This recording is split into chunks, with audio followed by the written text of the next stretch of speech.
तसव्वुर करें कि अरबों साल पहले हमारी ज़मीन कैसी थी, बिल्कुल मुख्तलिफ। बराज़मों और समंदरों की बजाय ज़्यादातर पगले हुए चट्टान थे। आतिश फिशा मुसलसल फट रहे थे, लावा और जहरीली गैसें फ़ज़ा में उड़ रही थी। आसमान पर बिजली चमक रही थी। यहाँ ज़िंदगी का नामो निशान नहीं था, जैसा कि हम आज जानते हैं, लेकिन इस खतरनाक माहौल में कुछ नाकाबिल यकीन होने वाला था। ज़मीन आस्ता ठंडी होने लगी, फ़ज़ा में पानी के बुखारात जमा हुए, जिससे पहले समंदर बने। यह बददाए समंदर तेज़ाब गर्म थे, आज के समंदरों जैसे बालकुल नहीं। फिर भयान सख्त हालात में ज़िंदगी के बीज बोए जा रहे थे। साइंसदानों का ख्याल है कि ज़िंदगी सबसे पहले इन समंदरों में पैदा हुई, जो गर्म पानी के सुराखों के आसपास मौजूद थी। ज़मीन के मरकज़ से गर्मियावर केमिकल्स खारिज करने वाले ये सुराख पहली ज़िंदगी के शक्लों के लिए तवानाई और बुनियादी अज़ा फराहम करते थे। ये सादा एक खलवी जानदार थे, लेकिन वो जिंदा थे। यह आगाज़ था। इन मामूली शुरुआत से ज़िंदगी अर्तका पजीर हो गया और मुतनवा होगी, बालाखिर तमाम पौधों और जानवरों को जन्म देगी जो हम आज देखते हैं, बशमूल खुद हमारे। ज़मीन पर ज़िंदगी की खानी लचक, मुवाफ़िकता और गैर मामूलियत बदीली की खानी है। ये सब आगवाली इब्तदाई दुनिया में अन पहले सादा जानदारों से शुरू हुई। इब्तदाई समंदरों की गहराइयों में ज़िंदगी ने जड़ पकड़ ली थी। तकरीबन 3.8 साल पहले जानदार नमोदार हुए। यहाँ एक खलवीजर सोमे थे, बैक्टीरिया जिसे वो ऑक्सीजन के बगैर एक दुनिया में रहते थे, तवानाई के लिए केमिकल्स पर इन्हिसार करते। यहाँ बद्दाई जानदार नाकाबिल यकीन हद कामयाब थे। वह ज़मीन के वसीअ समंदरों में बढ़ते और फलते फूलते रहे। लाखों सालों में वो इर्तका पजीर हुए और मुतनवा हुए। कुछ ने रोशनी सिंथेसिस करने की सलाहियत पैदा की, तवानाई पैदा करने के लिए सूरज की रोशनी का इस्तेमाल करते हुए। यह ज़िंदगी की तारीख में एक अहम लम्हा था।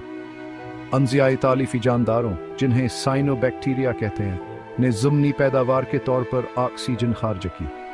आस्ता आस्ता कई सालों में ऑक्सीजन फ़ज़ा में जमा होने लगी। इसका सियारे और इसके बाद आने वाली तमाम में ज़िंदगी पर गहरा असर पड़ेगा।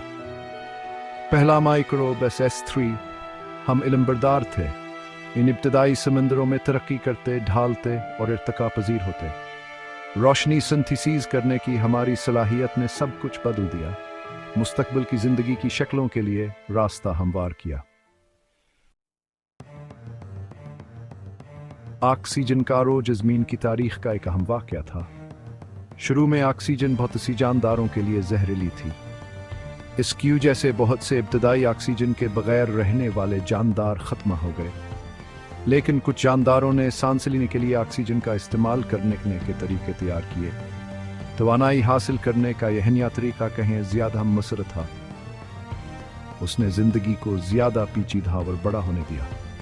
इर्तका में एक ड्रामाई छलांग के लिए स्टेज तैयार था। ऑक्सीजन की मौजूदगी के साथ ओज़ोन की तह बनी, जो ज़मीन को नुकसानदा ताबकारी से बचाती है। उसने सियारे कैस्ताहा को ज़्यादा साजगार बना दिया, जिससे ज़िंदगी के लिए समंदरों से बाहर निकलने का रास्ता हमवार हुआ। साइंसदान SS2 ये एक अहम मोड़ था। ऑक्सीजन के ज़हूर ने न सिर्फ माहौल को तब्दील किया, बल्कि ज़िंदगी के लिए मुतनव्वा माहौल में तरक्की और तरक्की के नए इम्कानात भी खोल दिए। तकरीबन 2 साल पहले एक नई किस्म का खली नमोदार हुआ, यूकैरियोटिक सेल। ये खली अपने पिछड़ों से बड़े और ज़्यादा पेचीदा थे। इनका एक मरकज़ था जिसमें इनका DNA और दीगर मखसूस ढांचे मौजूद थे। यूकैरियोटिक खलियात बालाखिर तमाम पौधों, जानवरों और फिंक्स को जन्म देंगे। लाखों सालों में यह बद्दाई जानदार अर्तका पजीर होते रहे। एक खलवी जानदारों ने ताउन करना शुरू किया, कॉलोनियाँ बनती गईं। बालाखिर इन कॉलोनियों ने पहले बहुत खलवी जानदारों को जन्म दिया। समंदर अजीब व गरीबा और हैरत अंगेज मखलूक़ात से भरे हुए थे। ज़मीन पर ज़िंदगी फल फूल रही थी। पहला मालिया S4 ये नाकाबिल यकीन तनवु का दौर था। एक खलवी जानदारों से लेकर पेचीदा बहुत खलवी ज़िंदगी तक समंदर लामतनाही इम्कानात के साथ जिंदा थे। इसने जानवरों के अरूज और आज हम जो ज़िंदगी का भरपूर ताना बाना देखते हैं, اس کے لیے اشتہار کیا۔